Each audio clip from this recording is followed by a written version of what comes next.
My name is Sky Morrison, and I'm 28 years old. Last week, my parents called me for the first time in 3 years, not to apologize, not to congratulate me, but to ask if I could help out my brother's failing restaurant with some cash. They had no idea they were talking to the CEO of a $40 million tech company that had just been featured on every major news outlet. You see, they'd chosen to skip my startup launch party 3 years ago because my golden child brother needed them to babysit his kids during his date night. Before we dive into this wild journey of family betrayal and sweet justice, I'd love to know, where are you watching from, and if you're ready for a story about karma hitting harder than a freight train, smash that like button and subscribe, because this family drama is about to get intense. Growing up in suburban Denver, I was always the responsible one, while my older brother Jake was the charming rebel who could do no wrong. My parents, Robert and Linda Morrison, owned a small accounting firm and had very traditional views about success.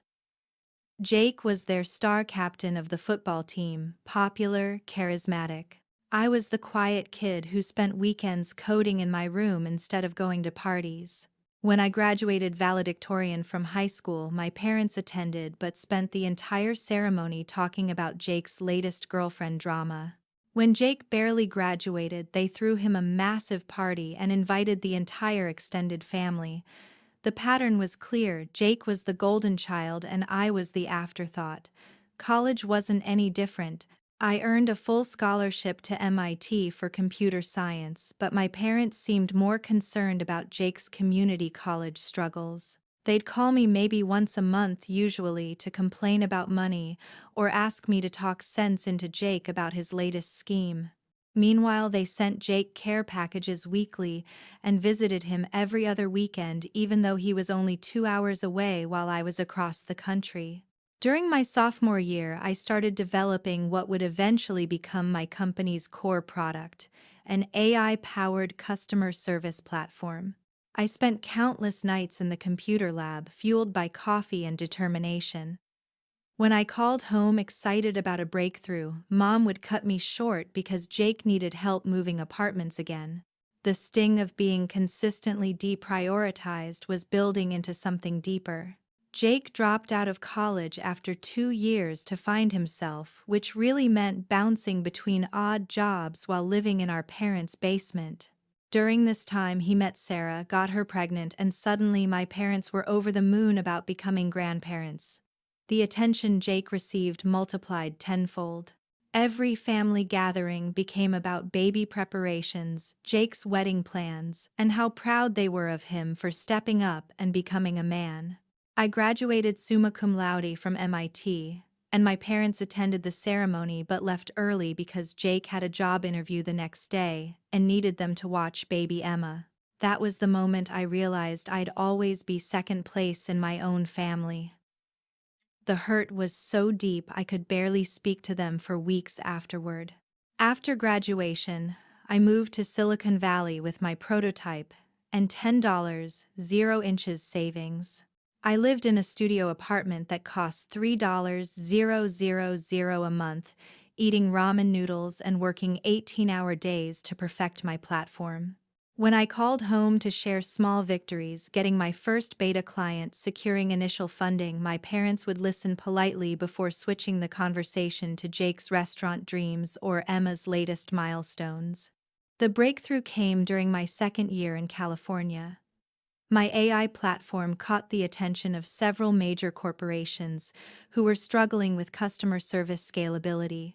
What started as a $50,000 seed investment quickly grew into multiple rounds of funding. By year 3, I had a team of 15 people and contracts worth millions of dollars. But my family remained focused on Jake's endless series of failed ventures. He'd tried everything from selling insurance to running a food truck, each time convincing our parents to invest their retirement savings into his guaranteed success schemes. They'd lost over $80,000 supporting his various business attempts, money they could have used to visit me or show interest in my achievements. The most painful part wasn't the lack of financial support. I'd never asked for money. It was the emotional neglect, the constant feeling that nothing I accomplished mattered because it wasn't something Jake had done. When I finally saved enough to fly home for Christmas during my third year in California, the entire visit centered around Jake's newest plan to open an upscale restaurant. My parents had already agreed to co-sign a $200,000 loan for his venture. That Christmas dinner was when I made a decision that would change everything. Sitting at the table, listening to them plan Jake's restaurant, while barely acknowledging my presence, I decided to stop trying to earn their approval. I was going to build something so big, so undeniably successful that they'd have to notice. But more importantly, I was going to do it without them. The restaurant became Jake's obsession, and by extension, my parents' entire world. Morrison's Kitchen was supposed to be an upscale farm-to-table establishment in downtown Denver's trendy Reno district. Jake had convinced our parents it would be the investment opportunity of a lifetime, promising them returns that would secure their retirement and make them partners in a restaurant empire. My parents didn't just co-sign the loan, they invested an additional $50,000 of their own money borrowed against their house for another $75,000 and convinced Uncle Pete and Aunt Sarah to invest $30,000 each. The entire extended family was financially tied to Jake's success, and the pressure was immense. Family gatherings became business meetings where everyone discussed marketing strategies, menu options, and profit projections. Meanwhile, my company was experiencing explosive growth. We'd secured contracts with 3 Fortune 500 companies, and I was in talks with venture capital firms about a Series A funding round. But when I called to share this news, Mom cut me off mid-sentence because Jake needed help choosing between 2 different types of industrial ovens for the restaurant kitchen. The restaurant's grand opening was scheduled for the same weekend as my company's official launch party in San Francisco. I'd been planning this event for months. It was going to be the moment we announced our major partnerships and introduced our revolutionary AI platform to the tech world. Industry leaders, potential investors, and media outlets were all confirmed to attend. When I called my parents 6 weeks before both events to make sure they'd be there for my launch, the response was immediate and crushing. "Oh, honey, we can't possibly miss Jake's opening," Mom said, as if I was asking them to choose between breathing and eating. "This restaurant represents everything he's worked for, and the whole family will be there to support him. Surely you understand that family comes first." Dad got on the phone to explain that they'd already committed to helping with the restaurant's opening weekend, that Jake was counting on them, and that my computer thing would probably have other opportunities. "Can't you just reschedule your party?" he asked, as if moving a launch event with confirmed media coverage and investor presentations was like changing a dinner reservation. The conversation lasted 20 minutes, and they spent 18 of those minutes explaining why Jake's restaurant opening was more important than my company launch. They talked about the family's financial investment, about Jake's children needing stability, about how restaurants were real businesses that people could understand, unlike my complicated tech stuff. When I tried to explain that major media outlets would be covering our launch, that we were announcing partnerships worth millions of dollars, that this was the culmination of 4 years of 18-hour days, Mom's response was, "Devastating, Sky, dear. I'm sure your little computer program is nice, but Jake's restaurant is something the whole community will see and appreciate. We need to support family first." That night I sat in my San Francisco apartment looking out at the city lights and felt something break inside me. It wasn't anger, it was clarity. My parents had never seen me as an equal to Jake, and they never would. They'd chosen to miss the most important moment of my professional life to attend the opening of a restaurant they'd essentially funded themselves. I made 2 decisions that night. First, I was going to make my launch party so successful that their absence would be their loss, not mine. Second, I was going to stop sharing my achievements with people who couldn't appreciate them. If my parents wanted to remain ignorant about my success, I'd let them. The weeks leading up to the launch were intense. My team worked around the clock to ensure everything was perfect. We secured coverage from TechCrunch, Forbes, and the Wall Street Journal. The mayor of San Francisco agreed to attend, along with executives from Google, Microsoft, and Amazon. Our investor presentations were booked solid, and we had meetings scheduled with 3 major venture capital firms for the week following the launch. Jake's restaurant opened that same weekend to mediocre reviews and disappointing sales. Despite the family's investment and support, Morrison's Kitchen struggled from day one. The location was expensive, the overhead was crushing, and Jake's management experience was virtually non-existent. But my parents continued pouring money and attention into the failing venture, convinced that with enough family support, it would eventually succeed. My launch party, on the other hand, was everything I'd dreamed it would be. We announced partnerships worth $12 million, secured our Series A funding round worth $25 million, and generated enough media buzz to put us on the map as one of Silicon Valley's most promising startups. The validation was incredible, but it was bittersweet. The people who mattered most to me, my family, had chosen to be elsewhere. You know what's wild about success? Sometimes the people who should be cheering loudest are the ones who refuse to listen. If you've ever felt overlooked by the people who matter most, hit that like button, because this story is about to show you what happens when determination meets opportunity. The months following my launch party marked the beginning of my company's meteoric rise. Our AI customer service platform, which I'd named Connect AI, was solving real problems for major corporations. Companies were saving millions in operational costs while improving customer satisfaction scores dramatically. Word spread quickly through the tech industry, and suddenly everyone wanted a piece of what we were building. By month 3 post-launch, we had a waiting list of potential clients stretching 6 months out. Major corporations like Salesforce, HubSpot, and even Apple were reaching out for partnerships. The validation was intoxicating, but it came with intense pressure.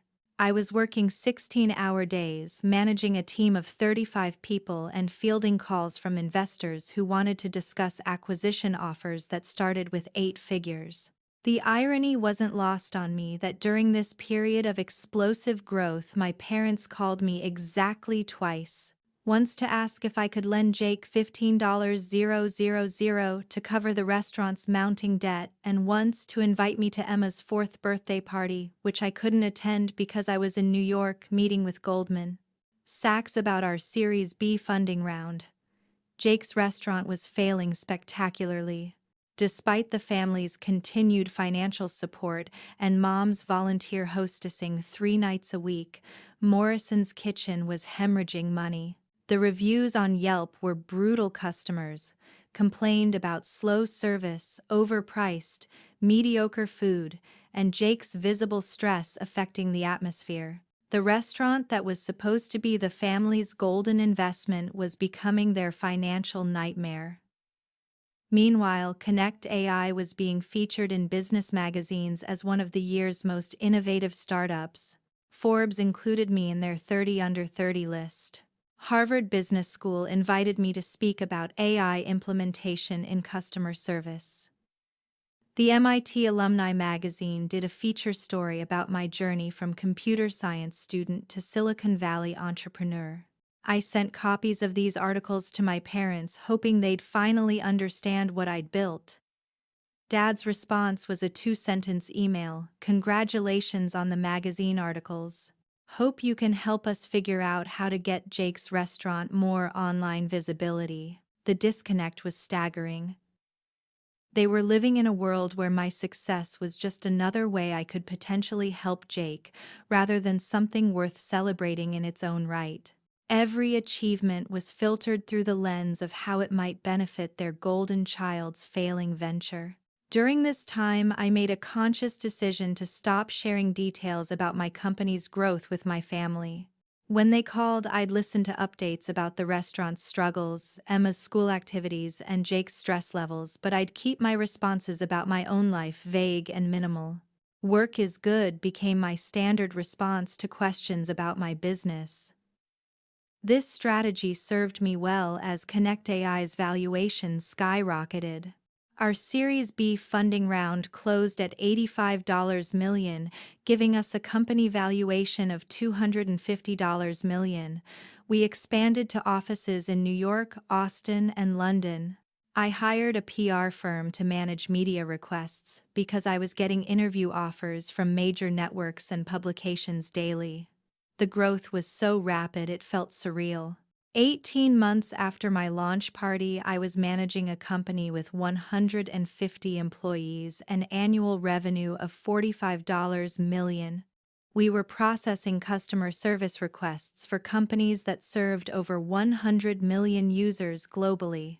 The AI algorithms I'd developed in my MIT dorm room were now powering customer interactions for some of the world's largest corporations. But success in Silicon Valley is a double-edged sword.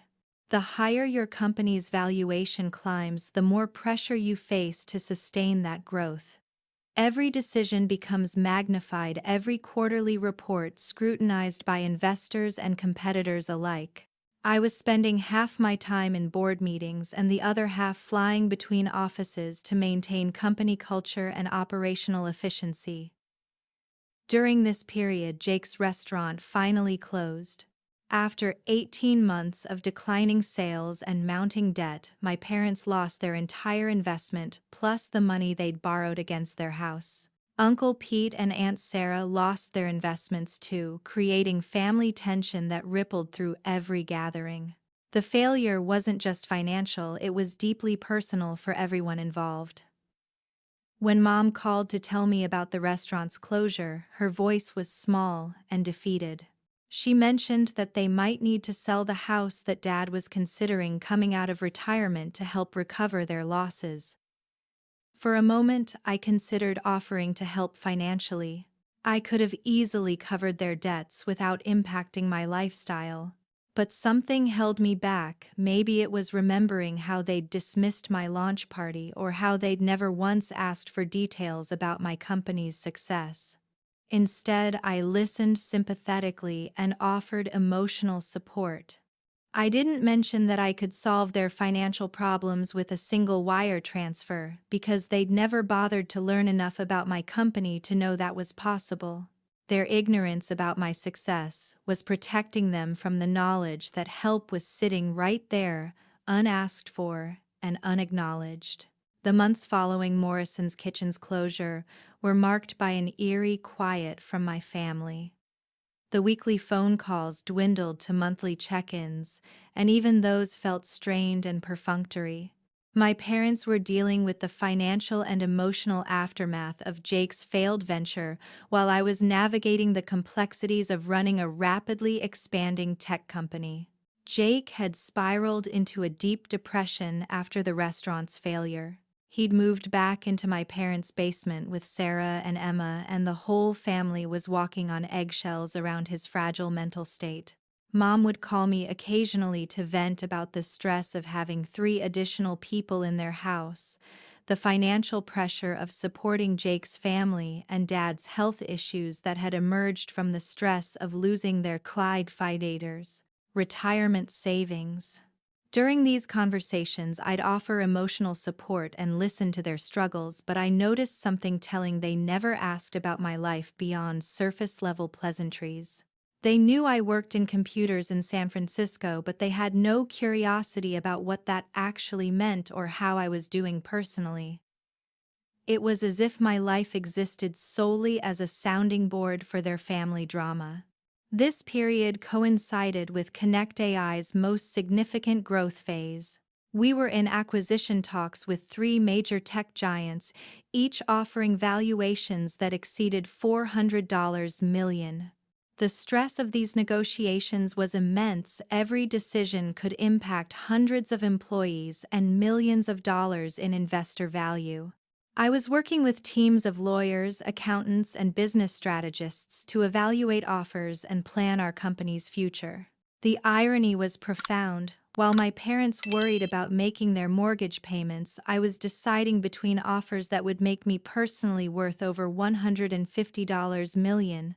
The daughter they'd consistently overlooked was now in a position to solve all their financial problems with a single phone call, but they remained completely unaware of this reality. I found myself testing them during our conversations. I'd drop hints about big meetings or important decisions at work, hoping they'd ask follow-up questions that might lead to a real conversation about my life, but they never did.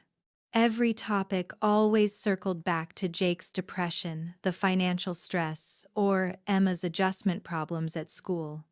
The breaking point came during a particularly difficult call in late autumn. Mom was crying about their situation, explaining that they might need to declare bankruptcy and that Dad was having chest pains from the stress. She mentioned that Jake was seeing a therapist, but that they couldn't afford to continue the sessions and that Sarah was talking about taking Emma and moving back to her parents' house in Utah. I sat in my corner office looking out at the San Francisco Bay, listening to my mother describe problems that I could solve immediately and completely. The cognitive dissonance was staggering. Here was my family drowning in financial stress, talking to someone who'd just been featured on the cover of Incorporated magazine as one of America's most successful young entrepreneurs, and they had no idea. That night, I made a decision that would define our relationship going forward. I was going to stop hinting about my success and let them discover it on their own terms. If they were truly interested in my life, they'd ask direct questions. If they weren't, then our relationship would continue, as it always had, with them talking and me listening. This decision brought an unexpected peace. I stopped feeling frustrated by their lack of curiosity and started appreciating the clarity it provided. Their behavior wasn't about me personally, it was about their long-established family dynamics where Jake was the center of attention and I was the reliable supporting character. Meanwhile, Connect AI was making headlines in the business world. We'd been selected as one of Time magazine's most innovative companies of the year. I was invited to speak at major tech conferences and appeared on several podcasts about entrepreneurship and AI development. Our customer base had grown to include over 200 major corporations, and we were processing billions of customer interactions annually. The acquisition negotiations intensified as our valuation continued climbing. Tech giants weren't just interested in our technology, they wanted our team, our client relationships, and our market position. We were in the enviable position of having multiple suitors competing for our attention, driving our value even higher. During this time, I hired a personal assistant, specifically to manage media requests and speaking engagements. The demand for my time and expertise had grown beyond what I could handle while still running the company effectively. It was a surreal contrast to my family's complete ignorance about my professional life. The holidays that year were particularly revealing. I flew home for Christmas as I always did, but this time I was coming from a board meeting where we'd discussed a potential acquisition offer worth $500 million. When I arrived at my parents' house, the conversation immediately turned to Jake's job search and Emma's school issues. Nobody asked about my flight, my work, or what was new in my life. I spent 3 days at home listening to family discussions about financial stress and job prospects, while knowing that I could resolve every problem they discussed. But I'd committed to letting them discover my success organically, so I remained quiet about the magnitude of what I'd built. That Christmas solidified my understanding of our family dynamic. I wasn't being overlooked because of anything I'd done or failed to do. I was being overlooked because that was the role I'd always played in their family narrative. Changing that narrative would require them to acknowledge that their assumptions about success priorities and family value had been fundamentally wrong. The final acquisition negotiations took place in January, just after the holidays. Three tech giants were in serious discussions with us, and the bidding war had pushed our valuation to heights I'd never imagined possible. Google was offering $520 million, Microsoft was at $485 million, and Amazon had just submitted a bid for $547 million that included significant retention bonuses for our entire team. The decision-making process was intense and emotional. This company had been my life for over 4 years, and selling it felt like giving away a piece of my identity. But the offers were life-changing, not just for me but for every employee who'd believed in our vision from the beginning. After extensive deliberation with our board and leadership team, we accepted Amazon's offer. The announcement was scheduled for a Tuesday morning in February. We'd coordinated with major media outlets to ensure maximum coverage, and our PR firm had arranged interviews with Forbes, The Wall Street Journal, TechCrunch, and several television networks. The story was significant enough that business news programs were planning to lead with our acquisition as their top story. I spent the weekend before the announcement in a strange emotional state. In just days, I'd officially become worth over $200 million, but the people who'd shaped my early life had no idea this was happening. My parents were still struggling with their mortgage payments, completely unaware that their daughter was about to become one of the youngest female tech entrepreneurs to successfully exit a company at this valuation. The announcement went live at 6 a.m. Pacific Time on Tuesday. By 7 a.m., it was the lead story on every major business news website. The headlines were attention-grabbing. 8-year-old CEO sells AI startup to Amazon for $547 million from MIT dorm room to $500 million exit. The Connect AI story and female entrepreneurs AI. Company acquired by Amazon in massive tech deal. I was in back-to-back interviews all morning, explaining our technology, our growth trajectory, and our decision to partner with Amazon. The reporters were fascinated by the story of a young woman who'd built a revolutionary AI platform while her family remained completely unaware of her success. Several journalists asked directly about my family's reaction to the news, but I deflected those questions professionally. The story gained momentum throughout the day. By afternoon, it had been picked up by mainstream news outlets beyond the business press. CNN ran a segment about young tech entrepreneurs featuring our acquisition prominently. The Today Show booked me for an interview later that week.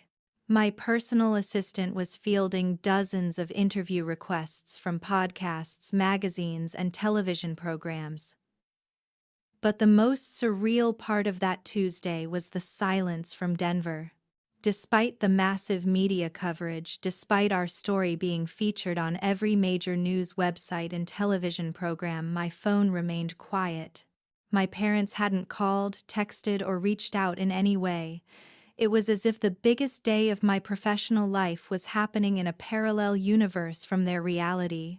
I realized that my parents simply didn't consume the type of media that would be covering our story. They didn't read business news websites, they didn't watch financial television programs, and they didn't follow tech industry publications.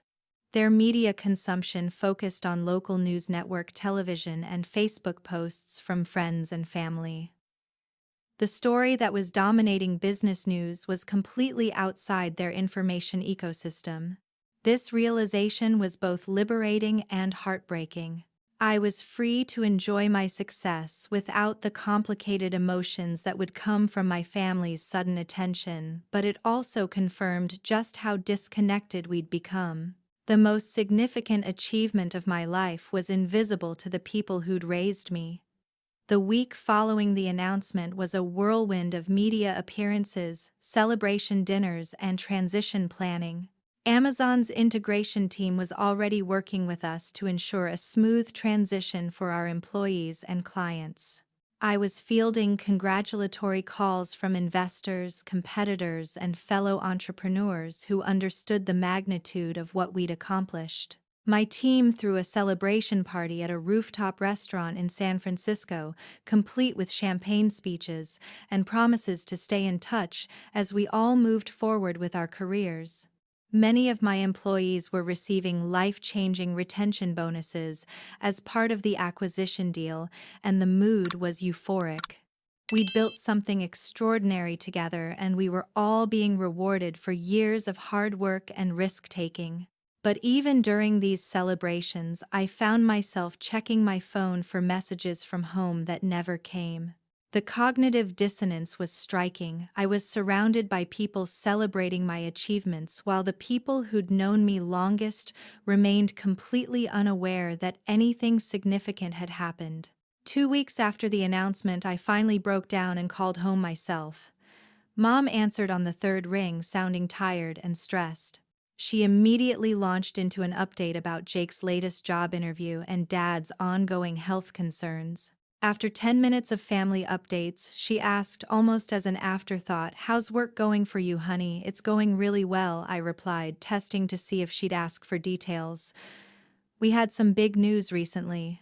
"That's nice, dear," she said, already transitioning back to discussing Emma's upcoming parent-teacher conference.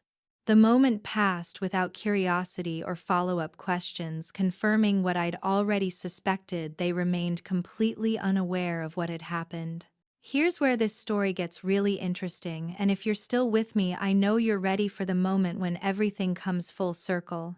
But first, let me ask you something. Have you ever experienced that perfect moment when the universe delivers justice so perfectly timed it feels like destiny?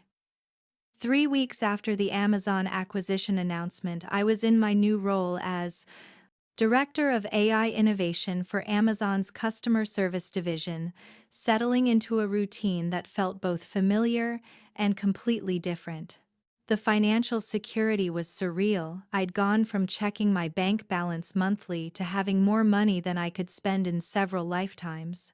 But the emotional weight of my family's continued ignorance about my success was becoming heavier each day. Then, on a Thursday morning that started like any other, my personal assistant forwarded me a voicemail that would change everything. It was from my mother, and her voice had a tone I'd never heard before, a mixture of shock, confusion, and something that might have been embarrassment. "Sky, honey, please call me back as soon as you get this. Your father and we need to talk to you about something we saw on the news. We're confused about some things, and we really need to speak with you." I stared at my phone for a full minute before calling back. Mom answered on the first ring, which never happened.